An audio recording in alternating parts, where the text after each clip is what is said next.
Chairman PTI Imran Khan जलसे से खिताब कर रहे हैं।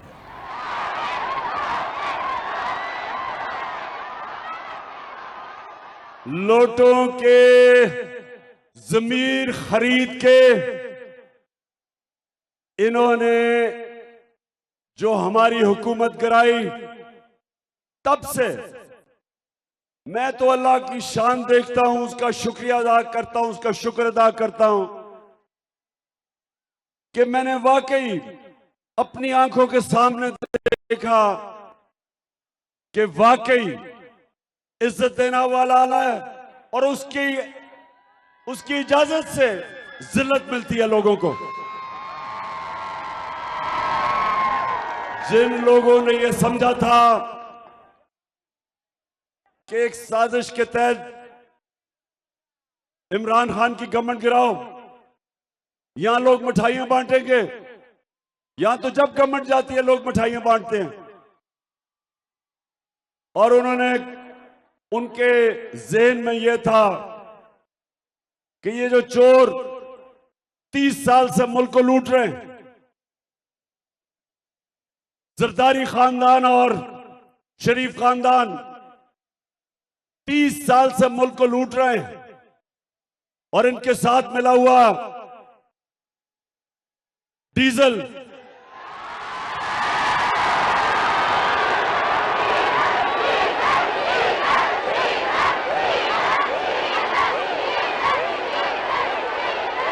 तो इन्होंने सोचा कि ये जो थ्री स्टूजेस हैं, इनको जब लेके आएंगे तो ये अपनी कौम को समझते थे ये भेड़ बकरियां हैं, जो मर्जी करो कौम इन चोरों को तस्लीम कर लेगी। और ये अमेरिकन तो आप जिस तरह जानते हैं कि वो तो पाकिस्तान की बेहतरी के लिए तो नहीं उन्होंने तब्दीली लेके आए थे, वो तो पाकिस्तान को टिश्यू पेपर की तरह इस्तेमाल करना चाहते थे। जिस तरह पाकिस्तान इस्तेमाल होता रहा, जिस तरह अमेरिका की वॉर ऑन टेरर में 80,000 पाकिस्तानियों की कुर्बानी थी अमेरिका की जंग में। हमारा कबायली इलाका, याद रखें, मैं कबायली इलाके को जानता हूं, जो जुल्म उन लोगों के ऊपर हुआ आपको किसी को अंदाजा नहीं। 35 लाख बेचारे लोगों ने नकल मकानी की।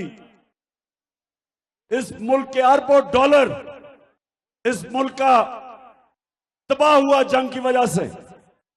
और सबसे खौफनाक बात यह कि जिसके लिए हम जंग लड़ रहे थे, उन्होंने 400 ड्रोन अटैक किए हमारे मुल्क के ऊपर, जिसमें हमारे शहरी मारे गए। तो वो अमेरिकी पाकिस्तान में उनको फर्क नहीं पड़ता ये चोरों की हुकूमत आ जाए, क्योंकि वो इस तरह के गुलाम चाहते हैं। वो तो ऐसे गुलाम चाहते हैं जो उनकी खिदमत करें, जो कंट्रोल हो सके, जो वो हुक्म दें उस हुक्म पे घुटनों के ऊपर कबूल करें। जिस तरह पहले एक हुक्म दिया था, एक पाकिस्तान के सरबराह को हुक्म दिया था और हमें उनकी जंग में शामिल कर दिया, उसी तरह उनको आप गुलाम चाहिए।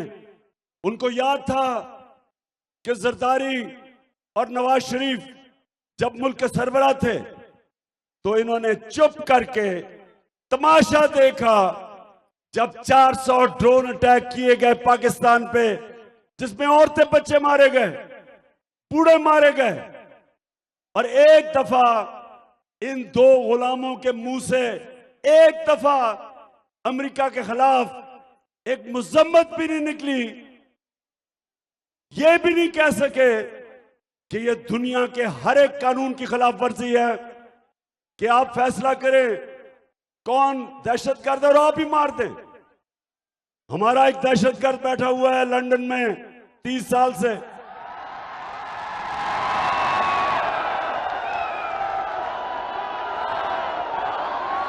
वो कौन है आप जानते हैं उसको?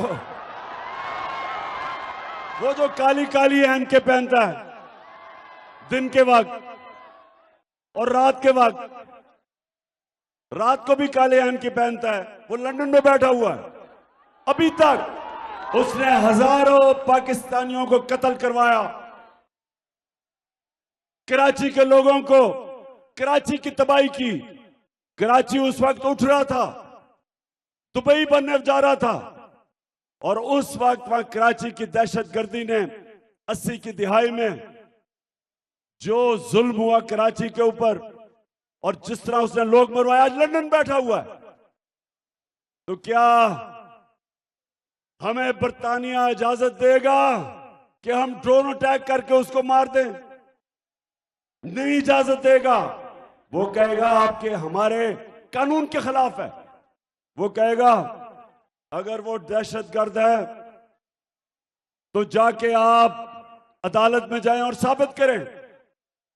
तो मैं सवाल अब पूछता हूं, क्योंकि उन्होंने तो हमें इस्तेमाल किया, मैं इन दो से पूछता हूं, जरदारी और नवाज शरीफ से, कि जब वो 400 ड्रोन अटैक कर रहे थे हमारे ऊपर, तो क्या आप उनको ये नहीं बता सकते थे कि आप अदालत में साबित करें कि वो दहशतगर्द है या नहीं?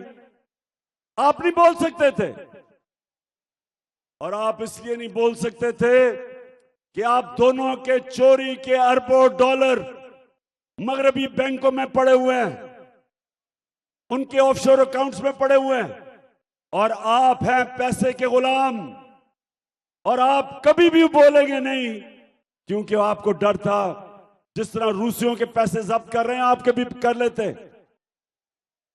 और अब क्योंकि उनको पता है इनका, अब उन्होंने उसी तरह का शहबाज शरीफ उसको हमारे ऊपर बैठा दिया आके, क्योंकि उनको शहबाज शरीफ का पता है। अच्छा, ये जरा आप गौर से सुने, एक मिनट रोको। अब जरा ये गौर से सुने कि ये है आपका प्राइम मिनिस्टर। सुने जरा गौर से, ये है। मैं सऊदी अरब से होके आया हूं। रोको एक मिनट। मैं जरा अपनी कौम को बता तो दूं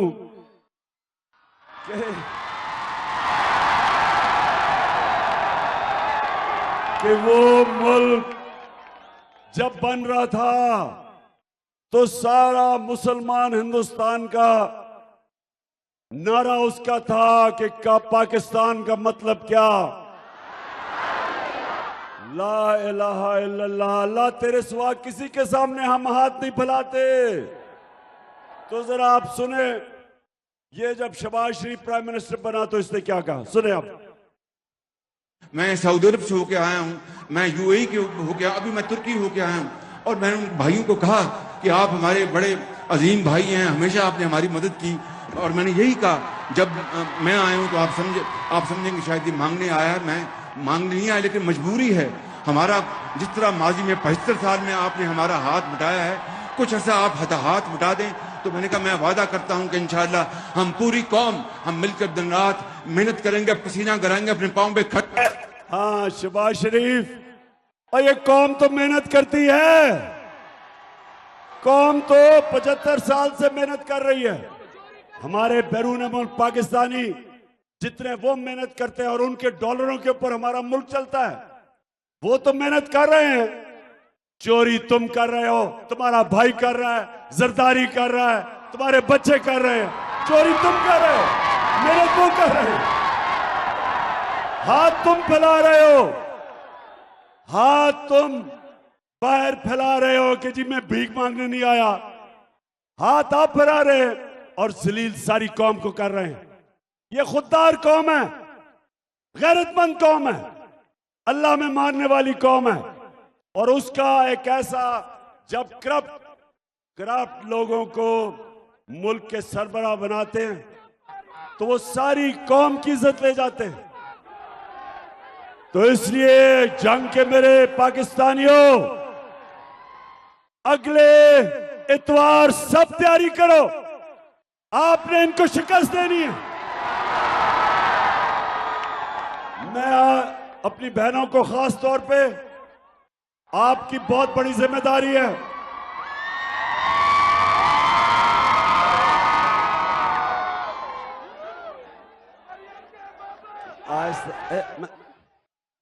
आपने आपने इनको, इन लोटों को और इन चोरों को और अमेरिकन के गुलामों को, गद्दारों को, आपने इन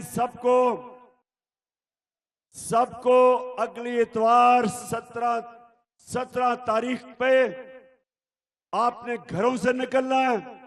सबको घरों से निकालना है। वादा करें आप निकालेंगे। आपने इसको इलेक्शन नहीं समझना, ये जहाद है। ये इस मुल्क की हकीकी आजादी की जहाद है। सब फिर से मेरे से वादा करें, आपने सबको निकालना है और खुद भी निकलना है। नौजवानों, आपने, इस मुल्क की अक्सरियत नौजवान है और नौजवानों, ये आपकी मुस्तकबिल की जंग है। आपने सबने निकलना है, लोगों को निकालना है, क्योंकि इन्होंने सिर्फ एक तरह जीतनी है इलेक्शन, धांधली करके। करप्ट लोग, इन्होंने कभी कोई चीज ईमानदारी से नहीं की, इन्होंने धांधली करनी है। और आप सबने पहरा देना है, पोलिंग स्टेशन का पहरा देना है। औरतों के पोलिंग स्टेशन जिस पे सबसे ज्यादा धांधली होती है, आपने पहरा देना है। हमने इनको हराना है। और हमें पता है कि इलेक्शन कमीशन इनके साथ है। हमें पता है कि सारी इंतजामिया को इस्तेमाल कर रहे हैं इलेक्शन जीतने के लिए। हमें पता है कि इन्होंने इलेक्शन कमीशन इंतजामिया के साथ मिलके और मिस्टर एक्स, जिसका काम है, जिसको हुक्म मिला हुआ है इनको इलेक्शन जिताना, और मिस्टर वाई मुल्तान में बैठा हुआ है। हमने इसके बावजूद, हमने अंपायरों के बावजूद जो इनके साथ मिले हुए हैं, उसके बावजूद हमने इलेक्शन जीतना है इंशाअल्लाह। नूर सुल्तान और मेहर नवीद का शुक्रिया अदा करता हूं जो हमारे लिए बैठ गए हैं और हमारे साथ मिलकर इंशाअल्लाह वो इलेक्शन लड़ेंगे। आपका बहुत बहुत शुक्रिया। अच्छा, जो लोटा, आपको समझ आनी चाहिए कि जिस लोटे को, उस लोटे को हमने वजारत से करप्शन पे हटाया था, इसलिए आपने पूरा जोर लगाना है कि हम इसको जीते ना दें। अच्छा,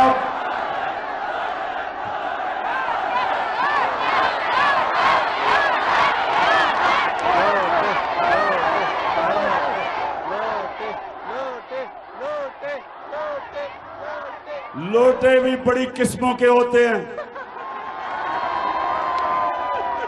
उसल खाने वाले लोटे, वो लोटे जो रंग बिरंगी, कोई बड़ा कोई छोटा, लेकिन सारे लोटों में एक चीज कॉमन होती है, वो जमीर फरोश होते हैं, जमीर का सौदा करते हैं। अच्छा, अब मैं जिस तरह भी, क्योंकि मैं सड़क पे रास्ते बाय रोड आना पड़ा क्योंकि जहाज आ नहीं सका, तो मैं बड़ी देर आपके जंग जिले के अंदर, मैं कोई कई घंटे गाड़ी में था, तो उधर मुझे बड़े बड़े पोस्टर नजर आ रहे थे। पोस्टर्स में मैं देख रहा था कि ये इश्तिहारी है, मफरूर, सजा याफ्ता, जमानत पे। और शर्म की बात क्या है कि वो खातून जो सजा याफ्ता है, जो बेल पे है, जमानत पे है, उसको आपके टैक्स के पैसे के ऊपर प्राइम मिनिस्टर का प्रोटोकॉल दिया जा रहा है।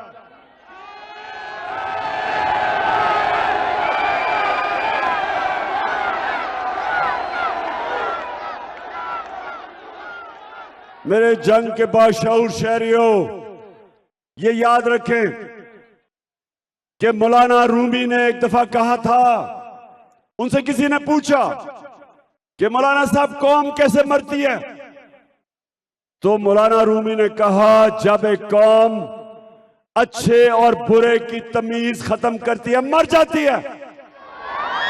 ये आपके सामने, ये चोरों के पोस्टर लगे हुए हैं, पुलिस का एस्कॉर्ट मिल रहा है।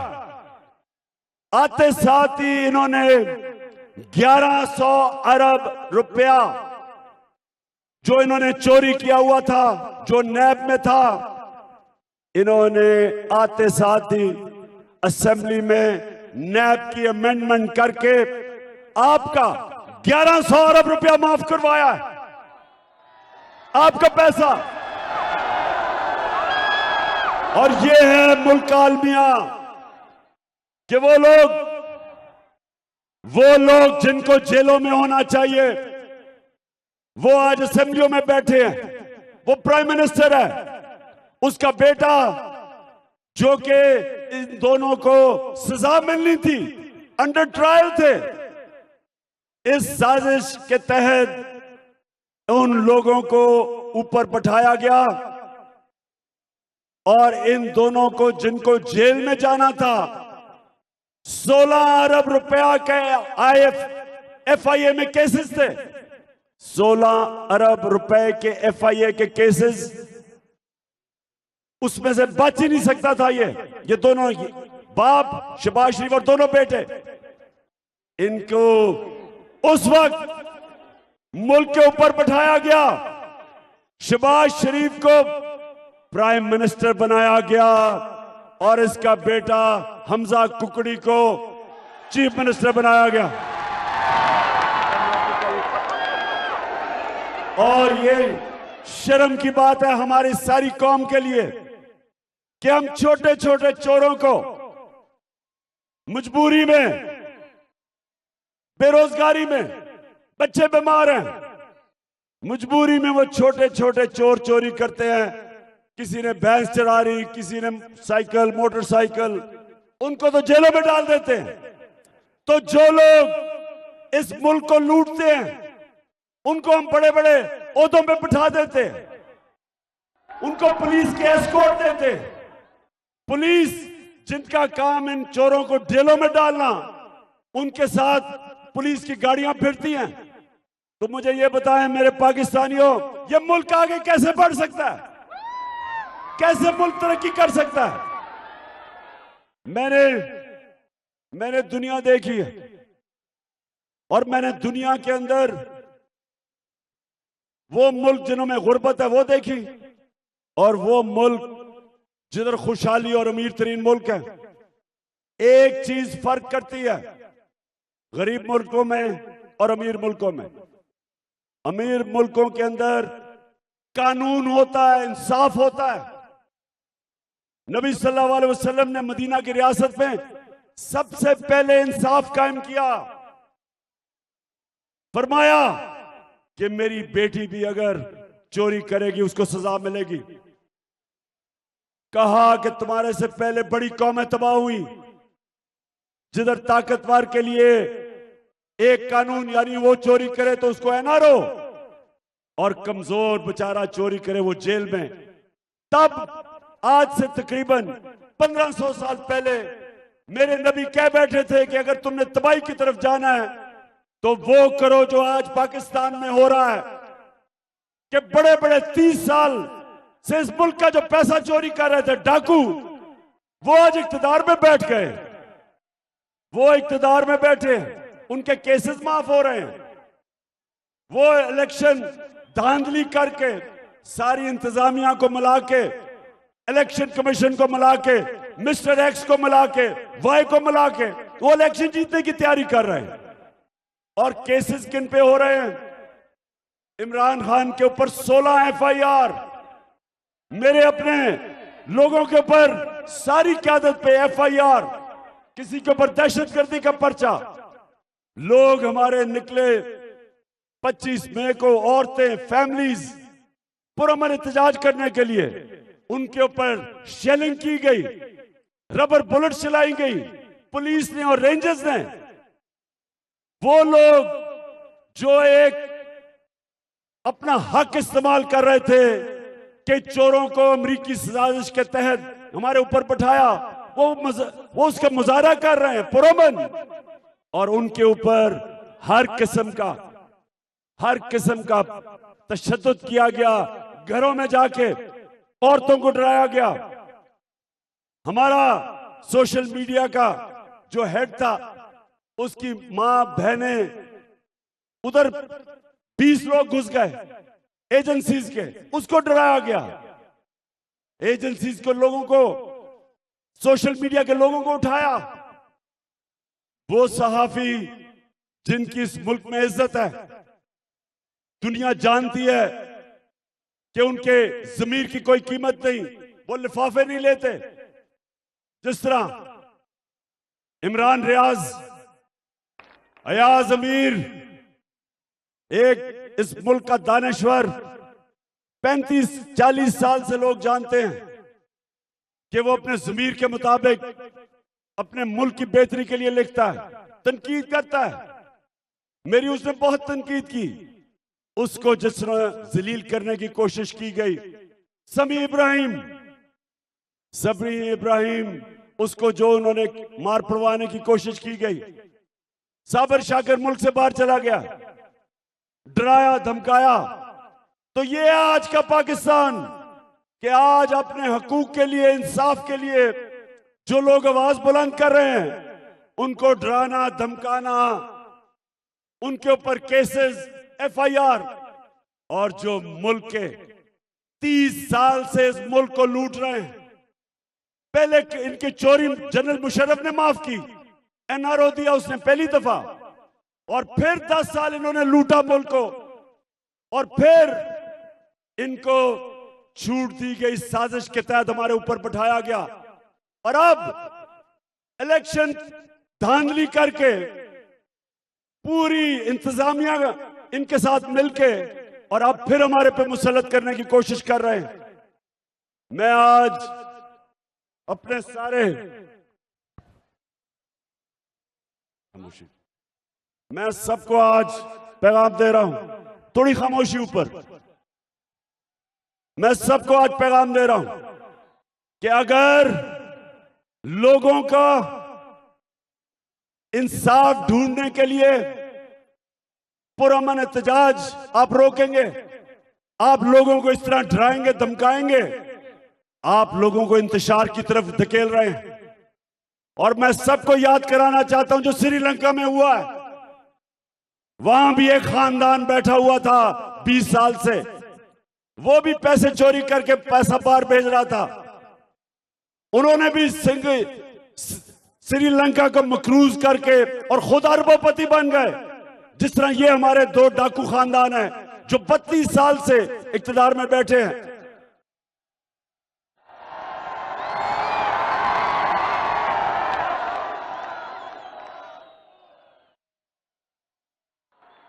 तो ये अगर आप जो भी ऊपर बैठ के ये कर रहे हो, वो जरा श्रीलंका के सीन देख लो। वो छुपते फिर रहे थे, प्राइम मिनिस्टर के घर से को क्या हुआ, आग लगा दी। प्रेसिडेंट डर डर के बड़ी मुश्किलों से मुल्क से बाहर भागा जान बचा के। तो ये याद रखो, ये दिन यहां भी आ सकते हैं। आप लोगों को समझ रहे हैं कि जुल्म करेंगे, डराएंगे धमकाएंगे, और लोग इन चोरों को मान लेंगे। क्या आप कभी मानेंगे इनको? बताएं। कभी पाकिस्तानी कौम इनको नहीं मानेगी। सबसे पहले मैं आपके सामने खड़ा हूं, जो मर्जी आपने करना करो, मैं किसी सूरत इन चोरों को तस्लीम नहीं करूंगा। मैं इसको सियासत नहीं समझता। 26 साल पहले मैंने इन 2 चोर खानदानों के खिलाफ जहाद शुरू की थी, और जब तक मेरे पास जिंदगी है मैं इनका मुकाबला करता रहूंगा। अपनी कौम के पास जाऊंगा, आप सबको तैयार करूंगा कि हमने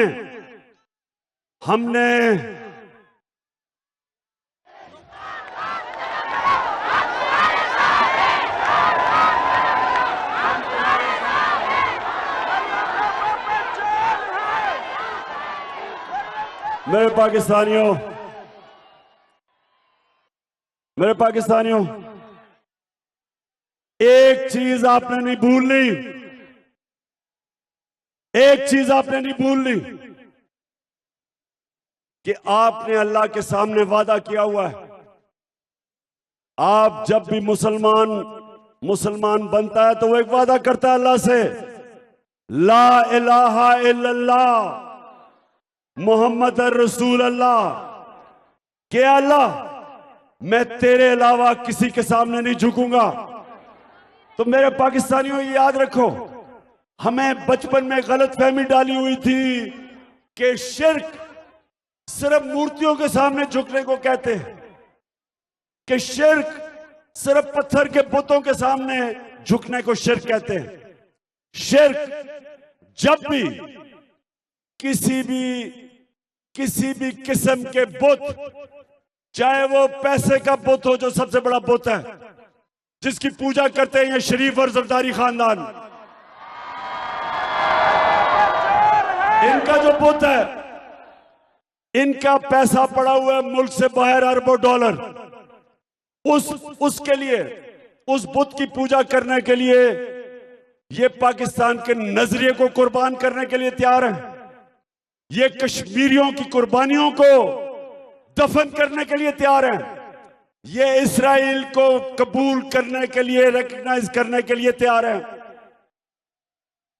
ये अमेरिका के जूते पॉलिश करने के लिए तैयार हैं। जरा वो फिर से सुना रहा है एक दफा शहबाज शरीफ का, ये जरा सुने। ये एक मिनट मुझे ये बताएं कि जो अल्लाह में ईमान रखने वाला है और जो कहता है कि अल्लाह तेरे सिवा मैं किसी के सामने नहीं झुकता, वो ये कह सकता है? जरा फिर से सुनाओ। मैं सऊदी अरब से होके आया हूँ, मैं यूएई के होके, अभी मैं तुर्की होके आया हूँ, और मैंने उन भाइयों को कहा कि आप हमारे बड़े अजीम भाई हैं, हमेशा आपने हमारी मदद की। और मैंने यही कहा, जब मैं आया हूं तो आप समझेंगे शायद ये मांगने आया है। मैं मांगने नहीं आया, लेकिन मजबूरी है हमारा। जिस तरह माजी में 75 साल में आपने हमारा हाथ बटाया है, कुछ ऐसा आप हाथ बटा दें। तो मैंने कहा मैं वादा करता हूं कि इंशाअल्लाह हम पूरी कौम हम मिलकर दिन रात मेहनत करेंगे, पसीना कराएंगे अपने पाँव पे। ये सुने,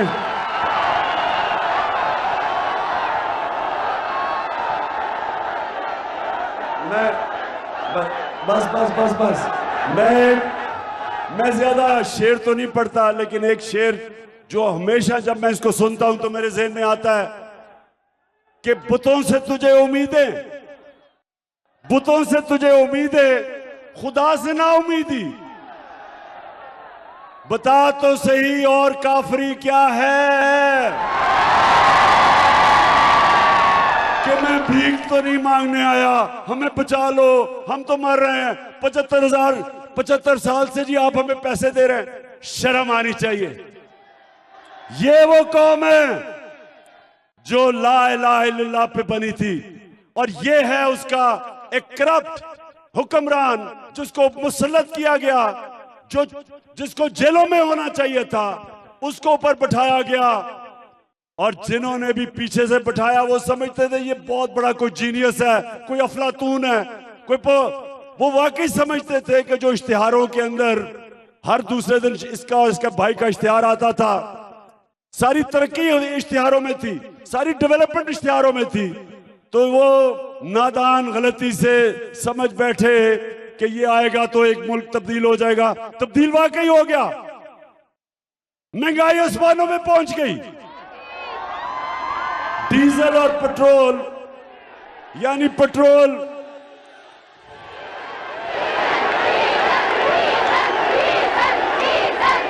हमारे जमाने में, अभी 3 महीने पहले जब हम छोड़ के गए थे तो पेट्रोल था 150 रुपए लीटर और 144 रुपए लीटर था फजलुर रहमान।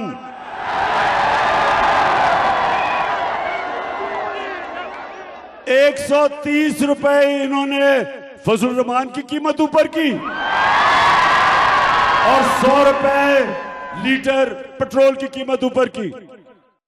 45% कीमत गैस की ऊपर की, और बिजली जो हमारे जमाने में 16 रुपए यूनिट थी उसको हम नीचे लेके आए, सब्सिडाइज किया, 12 पे लेके आए।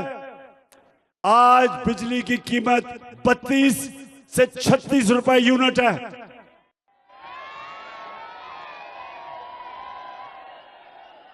और आज जो इंटरनेशनल मार्केट में तेल की कीमत है वो कम है, वो उससे कम है जब हम 3 महीने पहले इक्तदार में थे। तो शहबाज शरीफ अपने आप को खादमे आला तो कहते थे, अब करें ना नीचे पेट्रोल और डीजल फजल रहमान की कीमत नीचे करें आप।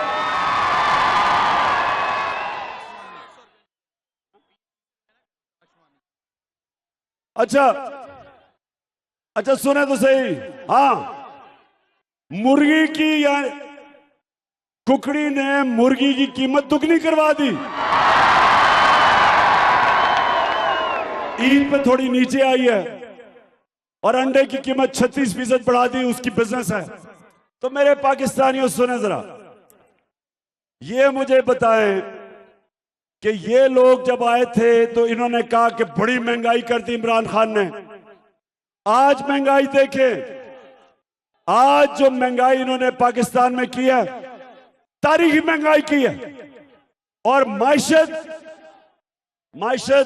बस माइशत, जो माइशत थी, हम जब छोड़ के गए थे तो आखिरी 2 सालों में पाकिस्तान इकोनॉमिक सर्वे के मुताबिक 17 सालों के अंदर सबसे बेहतरीन हमारी इकोनॉमी की परफॉर्मेंस थी। 5.6% तीसरे साल और 6% चौथे साल। और वो हमारी हुकूमत थी जो सबसे मुश्किल वक्त था दुनिया में। जब कोरोना आई तो दुनिया के अंदर तबाही मचा गई। जिस तरह पाकिस्तान ने कोरोना का मुकाबला किया, international magazine Economist, World Health Organization, World Economic Forum, इन सब ने कहा कि जो 3 मुल्क जिन्होंने सबसे बेहतर तरीके से कोरोना का मुकाबला किया, उसमें पाकिस्तान था। तो जब से ये आए, हमारा रुपया गिरा, तकरीबन 30 रुपए डॉलर महंगा, बिजली महंगी, पेट्रोल सब कुछ महंगा, हमारे किसानों का बुरा हाल, ट्यूबवेल के बिल इतने ऊपर चले गए, खाद किधर चली गई है जो किसानों के लिए हमने सबसे बेहतर पैसा हमने किसानों को पहुंचाया था। हमने शुगर माफिया को हुक्म दिया था कि आपने किसान को पूरी कीमत देनी है, कटौती नहीं करनी और वक्त पे कीमत देनी है। सबसे ज्यादा हमने गन्ने की कीमत किसानों को दिलवाई, हमने वक्त पे उनको पेमेंट करवाई, किसानों के पास पैसा आया, उन्होंने अपनी जमीन पे लगाया। 2 साल गंदम, चावल, गन्ना और मकई, 2 साल हमने रिकॉर्ड हमारी किसान ने पैदावार की। इतना ज्यादा पैसा गया देहात के अंदर। और आप यहां जंग के इर्द गिर्द सारा देहात है, पूछे किसान से हमने कितनी उसके मदद की और आगे मजीद और मदद करनी थी। किसान कार्ड लेके आए थे हमने अपने लोगों के लिए। मेरी ख्वातीन बैठी हैं, सुने जरा, हमने पाकिस्तान की तारीख की पहली दफा हेल्थ इंश्योरेंस लेके आए। हर खानदान को हमने 10 लाख रुपए की हेल्थ इंश्योरेंस दी, हर खानदान को। किसी भी अस्पताल में जाके अपना इलाज करवा सकते थे, प्राइवेट हॉस्पिटल में जा सकते थे। गरीब लोग कभी सोच भी नहीं सकते थे कि डॉक्टर्स हॉस्पिटल में जाके इलाज करवाएं। हमने हेल्थ कार्ड की वजह से हर खानदान को हमने तहफ़्फ़ुज़ दिया। हमने कामयाब पाकिस्तान, कर्जे लेके आए नौजवानों के लिए, 20 लाख खानदानों के लिए सस्ते सूद के बगैर कर्जे, घर बनाने के लिए, कारोबार करने के लिए, किसानों के लिए। और हमने घरों के लिए सबसे पहले पाकिस्तान में तनख्वाहदार लोगों के लिए हमने घरों के लिए कर्जों का बंदोबस्त किया। आज वो सारा कुछ पीछे चला गया। आज हमारी माशरत नीचे, आज हालात ये हैं कि जो टेक्सटाइल इंडस्ट्री ऊपर जा रही थी वो बंद होनी शुरू हो गई है, बेरोजगारी होनी शुरू हो गई है, एक्सपोर्ट्स गिरनी शुरू हो गई हैं, और जो बाहर से पाकिस्तानी पैसा भेजता था वो कम होना शुरू हो गया। और मैं सवाल आज पूछता हूं कि कौन है इसका जिम्मेदार? किसने किया ये? इस मुल्क की तारीख कभी माफ नहीं करेगी उन लोगों को जिन्होंने साजिश करके इन चोरों को लेके आए हैं। जो भी लोग थे जिन्होंने ये साजिश की, इस मुल्क की तारीख लिखी जा रही है, इस मुल्क की अवाम नोट कर रही है। ना वो इनको कभी भूलेंगे, ना इनको कभी माफ करेंगे। जिन्होंने मुल्क से ये गद्दारी की है इन चोरों को लाके, और इसलिए जंग के मेरे बाशऊर शहरियों, माशाल्लाह एक एक चीज की आपको समझ है। मैं अभी देख रहा था, बहनों को भी और पीछे मेरे नौजवानों को, सबको समझ है। ये वक्त है मेरे पाकिस्तानियों, इतवार ज्यादा दूर नहीं, अगले हमारे पास 3 दिन रह गए हैं और हमने फिर से इन चोरों को भी हराना है, लोटों को भी हराना है और अंपायरों को भी हराना है। और इंशाअल्लाह इतवार को, अच्छा, और मैं सबके नाम नोट कर रहा हूं, पुलिस वालों याद रखो, मैं सबके नाम नोट कर रहा हूं। ये जो यहां का डीपीओ आया है, मैं तुम्हारा नाम नोट किया हुआ है।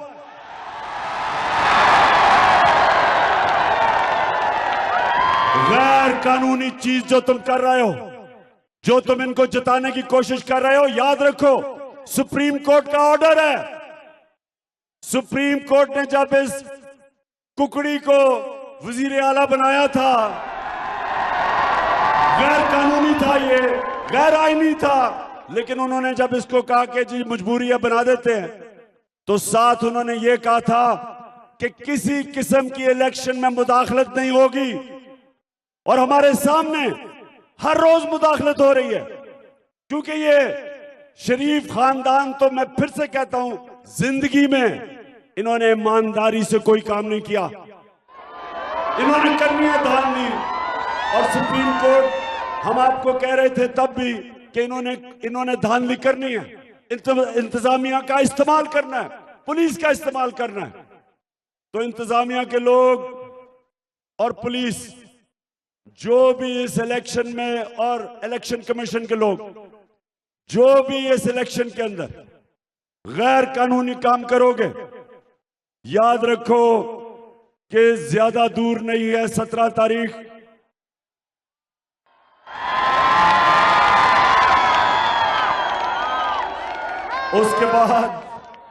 उसके बाद आपका एहतसाब किया जाएगा, और इस बारी पूरा एहतसाब करेंगे। नजर में है हमारे एक और, मुझे वो लैया वाला जो डीसीओ है, वो भी मेरी नजर में आ गया है। उसने जो कल लैया में हरकतें की हैं, डीसी साहब फिक्र ना करो, ज्यादा दिनों की बात नहीं है। इस बारी ये एक बदला हुआ पाकिस्तान है, जो मैंने शुरू में कहा था। लोगों में शऊर आ गया है, कौम जाग गई है। और सबसे बड़ी बात कि कौम ने खौफ का बुत तोड़ दिया। पाकिस्तान जिंदाबाद।